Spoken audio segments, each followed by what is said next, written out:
Welcome to Financial Stewardship Lecture. This is Pastor Dan Parilia of Goshen Credit Cooperative. So, I'll be discussing to you some biblical principles of financial stewardship done by early Christians. So, as of now, we are experiencing a pandemic, a virus outbreak spreading all over the world. And because of that, we are experiencing troubles, financial difficulties, problems. Even in other countries, there are persecution, catastrophe, and economic crisis. So, I would like to go back to the biblical word for fellowship because most of the viewers right now came from Christian churches. So I'll be defining koinonia. So the word koinonia is being used as fellowship nowadays, but there's a deeper meaning for that. Henry Thayer defines the word fellowship or koinonia as fellowship. It's an association, a community, and also participation and intercourse, according to Greek English Lexicon of the New Testament. And also it describes the state of association or joint participation. So koinonia belongs to a family of words used in the New Testament which describes such joint participation. So hindi lang po ito fellowship na kainan, but the deeper meaning is giving of resources. So maximizing the resources, pulling up the resources all together by early believers. So, in other words, koinonia is a community relationship, business partnership, communion, and sharing of material possessions. That's the lifestyle of early believers, as in, we could see in Acts chapter 6, that the church were growing at that time, but there was a problem. The widows were being neglected in the daily distribution of funds. So, also the responsibilities, and apostles mentioned that it is not right for them to handle the business of the church or the resources, but they need to focus on God's word. So, they selected 7 men of good reputation, 7 men, believers from the marketplace, and then this man was in charge of the business and finances of the church, because the apostles would like to focus on preaching and prayer. So the early Christian community, they are united, they are intentional, they also have a balanced ministries. So dalawa po yan, merong ministry of social concerns sa physical, yung kanilang may nagbebenta ng properties, may nag-compile niyan. They pool their resources, yung nag-handle ng love gifts, that's the offerings, yung savings din, yung food distributions, caring for the widows and the orphans, and the ministry to the community, meron po nag-handle niyan. At the same time, merong ministry of preaching and prayer, the spiritual side, handled by the apostles, the evangelism, the prayer movement, the mission, discipleship, and preaching and teaching. So, balanse ang ministry at that time. So, the question is, ginagawa ba natin ngayon yan sa ating mga churches, o baka si pastor lang ang nag-handle lahat at hindi po kaya ni pastor i-handle lahat yan? In the early model of the early church, meron po talaga naka-assign ang mga individuals to handle the finances, the social concern of the church. So, ito ang impact. Sabi dun sa Acts chapter 4, no one is poor among them. Walang naghihirap. Because of that koinonia principles that they practice. Sabi sa NIV, no needy persons. Sa TLB, no poverty. Sa King James, no one is lacking. Sa CJB, Acts 4:34, ang sabi doon, no one was poor. So, all the believers were one in heart and mind. No one claimed that any of their possessions was their own, but they shared everything they had. So, In financial stewardship, savings is a part of a Christian practice. In Jesus' community, they had a common purse because they need the money to survive. Merong treasurer, may group of women na nagsusupport, at may nagpapakain sa mga mahihirap, sa widows, sa orphans, at meron ding miracle of multiplications. So, makita natin na yung model ng community ni Jesus, ipinakita niya papaanong ang principles ng koinonia. Ito sa history din, pag merong spiritual revival, at the same time, merong economic revival. So, nagsimula sa Jerusalem, punta sa Europe ang spiritual revival, nagkaroon din ng economic revival sa Europa. And then, sa Amerika, pumunta sila John Wesley, sila Charles Spurgeon, punta sila sa Amerika. Nagkaroon din ng revival sa Amerika from Europe. At the same time, economic revival din. Ganon din sa South Africa, sa Australia. And then, umikot na po yan, napunta na sa Asia. Kaya sa Korea, one of the biggest missionary sending nation, at followed by the Philippines. At alam nyo ba, ang revival ay nandito ngayon sa Asia. At the same time, makita po natin na yung mga Chinese, mas marami pa mga Christians sa China kaysa sa Amerika. Napakalaking revival ang nangyayari ngayon sa China. Pero economically, meron din. So makita mo, na pag may spiritual revival, may economic revival. Ang problema lang, if we Christians are not educated, are not following the biblical principles of handling resources, ay sayang po ang mga resources because the Lord is blessing us to bless other nations by sending missionaries for our global and local missions. Yan po ang purpose kaya tayo binibless financially. So, early communities, after Christianity had become the official religion of the Roman Empire in the 4th century, godliness was eroded and many spiritual souls turned to Christian community as a prophetic demonstration of how things ought to be. Yung early leaders, sila Augustine, si Basil, si Jerome, John Chrysostom, took in others to live as extended family. So meron silang community at they share ang mga resources sa community. Meron pong mga desert fathers na tinatawag noong 4th century. They set up communities in desert areas. Some of which numbered thousands. At sa writings po ni St. Anthony na nakita nila ay marami nagsiset up ng communities, communal communities, koinonia. So out of this grew the monasteries and convents which were to be torchbearers of Christian community for centuries. Yung pala ang simula ng mga monasteries at mga convents, yung early communities. So, also yung mga early Christians, yung Moravian, they sent missionaries for more than 100 years. They prayed 24/7 for 100 years. At the same time, meron po silang 52 different kinds of businesses. They saved, they manufactured, and then they build ships, they bought ships. Actually, 12 po lahat yun ng barko eh. At yun po ay ginamit nila para sa kanilang ministry. So, hindi lang spiritual side, pati yung social concern. At alam niyo po pa yung founder ng Credit Cooperative ay isang mananampalataya, si Friedrich Raiffeisen. Siya po ay ino-honor ngayon ng mga cooperative leaders all over the world because one Christian stand up to help the poor, gather resources, and yung concept ay ikinalat niya doon sa Germany. Pero nagsimula hindi kay Friedrich Raiffeisen. Ito po ay nagsimula sa mga early Christian communities like the Pilgrims, like the Mennonites, and other groups. So, how we handle money impacts our relationship with the Lord.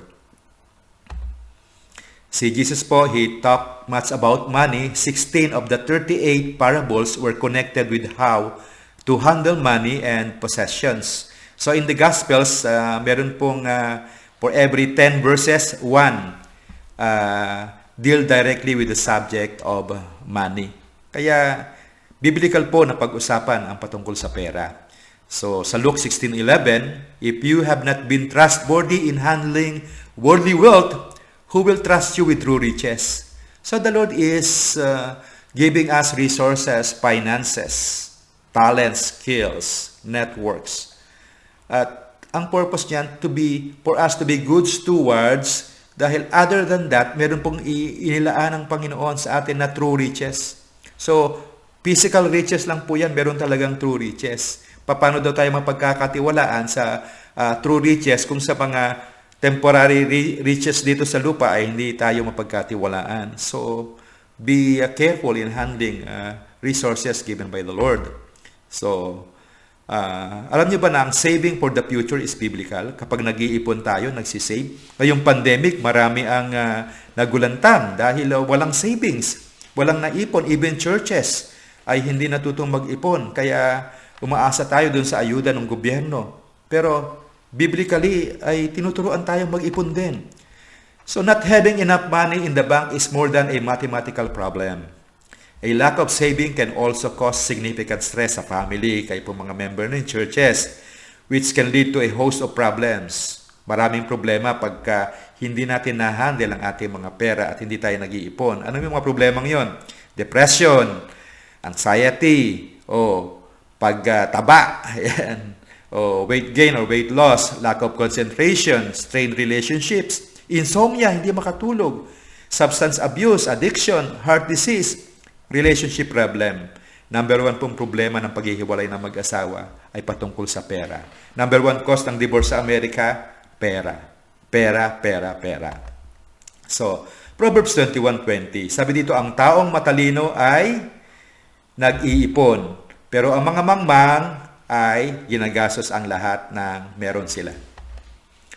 Tignan natin ang mga langgam sa Proverbs 6. Go to the ant, you sluggard, consider its way and be wise. It has no commander, no overseer or ruler, yet it stores its provisions in summer and gathers its food at harvest.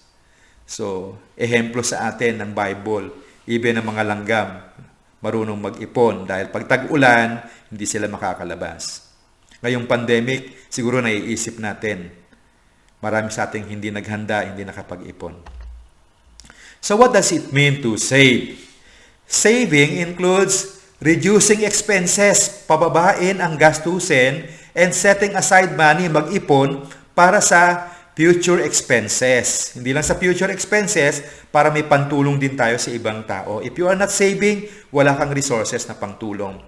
For your household budget, you can save money by reducing your expenses. Pababain natin ang gastusin sa bahay. So, marami sa bahay, yung mga expenses, we can turn it into investment and savings, magiging income. So, may iba po ako mga teaching about that. So, and then next, saving honors God and serves others. Ayun po, pag nag-iipon tayo, ino-honor natin ang Panginoon at nakakapag-silbi pa tayo sa ibang tao.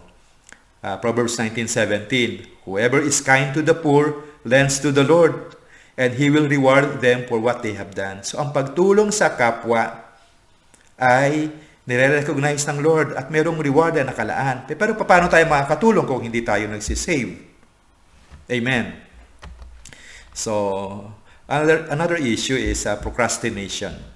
Procrastination is a mistake. Ano ba yung ibig sabihin ng procrastination? Yung nagpapaliban. Dapat gawin mo na ngayon, hindi mo ginagawa, you procrastinate. So, Proverbs 21:5, the plans of the diligent lead surely to abundance, but everyone who is hasty comes only to poverty. So, budgeting and planning, financial stewardship is very important for each one of us, lalo na po sa mga anak natin. At ito po ang delikado kasi hindi natin alam na yung income mo pwedeng mawala. Ngayong pandemic, lahat tayo nawala ng trabaho. Marami sa Pilipinas, OFW, nawala ng trabaho. Buong mundo is suffering of income lost. So, patuloy. Pero yung gastos natin patuloy pa rin. So, yung income pwedeng mawala pero yung gastos hindi nawawala yan. So, paano yun? So, may income ka, yan, mataas yung income mo. Pero maaring pag age mo ng 35, pwedeng mawala. Ayan, nawala sa pandemic, di ba? O kaya pwedeng mawala sa, nawala ng trabaho. Na babagsak ang negosyo, namatay, nagkasakit, aksidente, nag-retire. So maraming dahilan na nawawala ang income. Pero pansinin nyo, yung expenses patuloy pa rin tumataas, lalo na kung nagkakaedad tayo. Budgeting. So, kailangan po ng budgeting. So, hindi lang dapat si Mrs. ang nagbabudget, pati si tatay ay dapat may usapan. Pati yung mga anak dapat po involved sa budgeting. Kasi pag hindi tayo nag-budget, si nanay lang, naku yung iba, gastos ng gastos, samantalang si nanay, budget ng budget, kaya puro away ang nangyayari sa bahay. So, ano yung dapat na i-budget? Yung tax. Di ba? May tax tayo. May expenses, monthly expenses. May utang, dapat bayaran. Merong dapat na i-save. Merong dapat na tulungan na relatives na nanghihingi ng tulong palagi. So, yung ating tithes and offerings sa ating church. So, whatever your income, live below your means. Kung ang income mo ganito kataas, so, dapat ang gastos mo hanggang dito lang. Marami sa atin ang gastos hanggang dito. Ito ang income. Kaya itong resultang ito, monthly utang. Tiyak maghihirap tayo. I-consider po natin yung ating family budget. So, well then, you should have put my money on deposit with the bankers so that when I returned, I would have received it back with interest. So, ang Lord ang nagsasalita dito sa kanyang servant. So, the Lord is expecting us na yung resources na pinagkatiwala niya sa atin mag-i-increase. So, dapat palaguin yung resources na pinagkatiwala sa atin. Hindi lang puro gastos, puro gastos. So, debt-free living is possible. Pwede tayong mabuhay ng walang utang. Posible ba? Posible. Paano? Ito ang problema pala pagkabaon ka sa utang. Just as the rich rule the poor, so the borrower is servant to the lender. Yan ang sabi ng Biblia. Pag ikaw ay baon sa utang, ikaw ay alipin. Tingnan natin yung needs versus wants versus desire. So, tingnan natin yung tatlong category nito. Normally, tayo po ay marami sa atin nabubuhay hindi sa needs, nandoon sa wants or desires. Paano ba yon? Bawa yung sa clothing, sa pananamit, pag needs, o palengke, ukay-ukay, pwede na yon. Pero kung wants, o SM, o Robinsons, pag desire, wow, Levi's or Polo. So, pag ikaw, lalo na kung baon tayo sa utang, hindi tayo marunong mag-budget, kailangan i-consider natin to sa pagbabudget natin bago ka gumastos. Ano ba yan needs? Ano ba yan wants? O ano ba yan desire? O sa pagkain. Sa pagkain, pwede namang lutong bahay. Magluto na lang sa bahay, imbis na mag-Jollibee, mag-McDo, o kung desire, mag-Hong Kong Chinese restaurant. So, i-consider natin. Transport, pwede naman mag-jeep, pwede naman maglakad. Pwede na, pag taxi, once na yon. Pag desire, wow, naka-limousine o naka-rent a car. I-consider natin paano tayo gumastos. Pagpunta sa mall, ano ba itong naka-display na to? Needs ko ba to? Wants to? O desire? Pakiulit nga po. Needs, wants, or desires. So, ang utang po ay considered slavery sa Bible.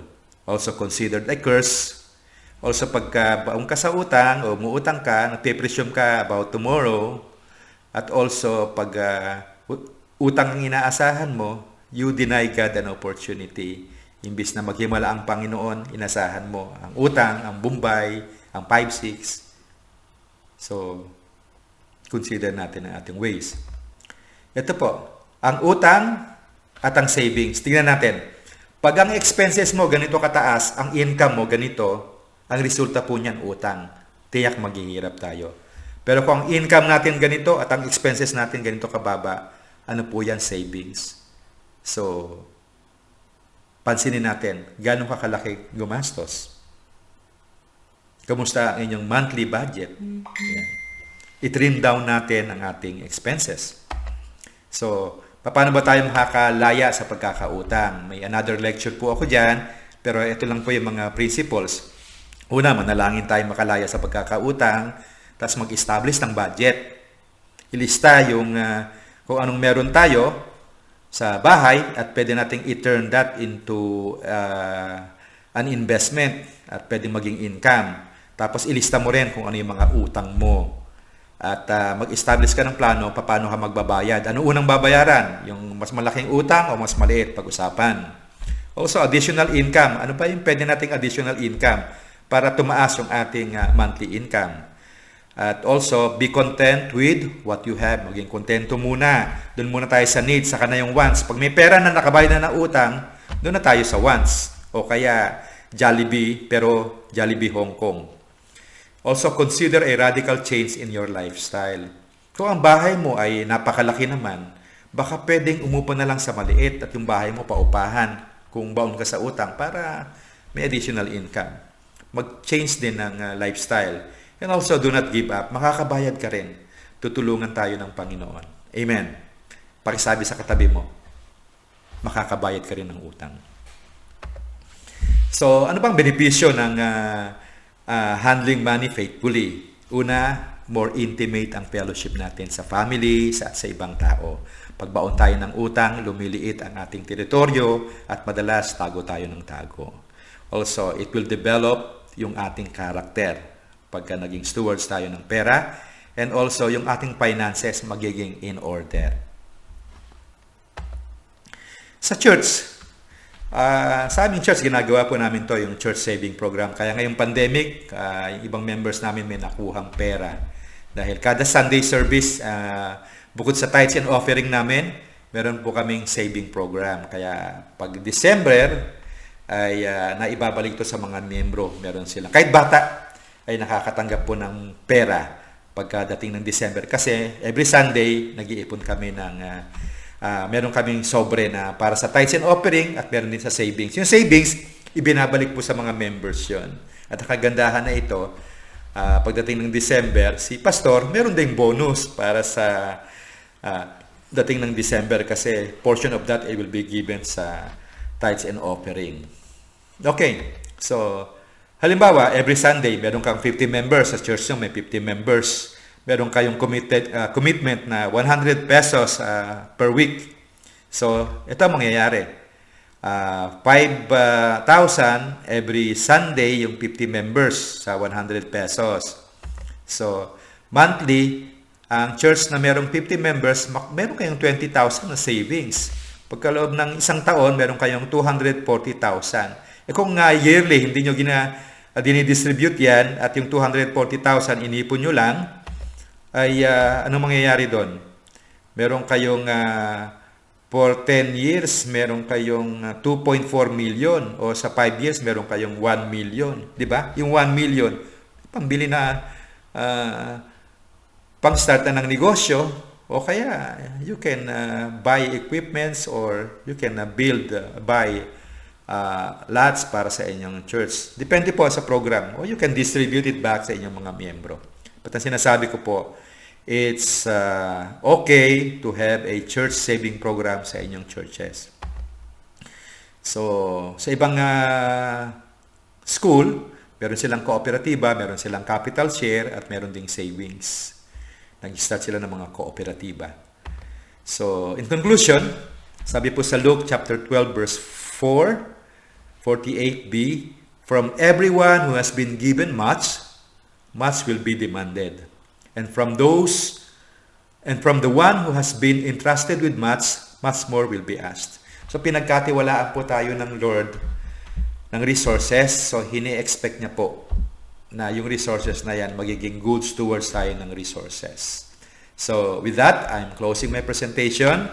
Maraming salamat po. Once again, this is Pastor Dan Marteja Parilla.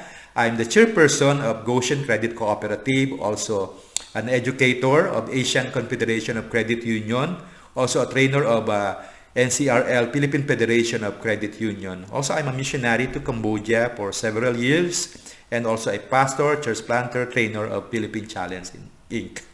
With that, God bless you po. Bye-bye. Salamat.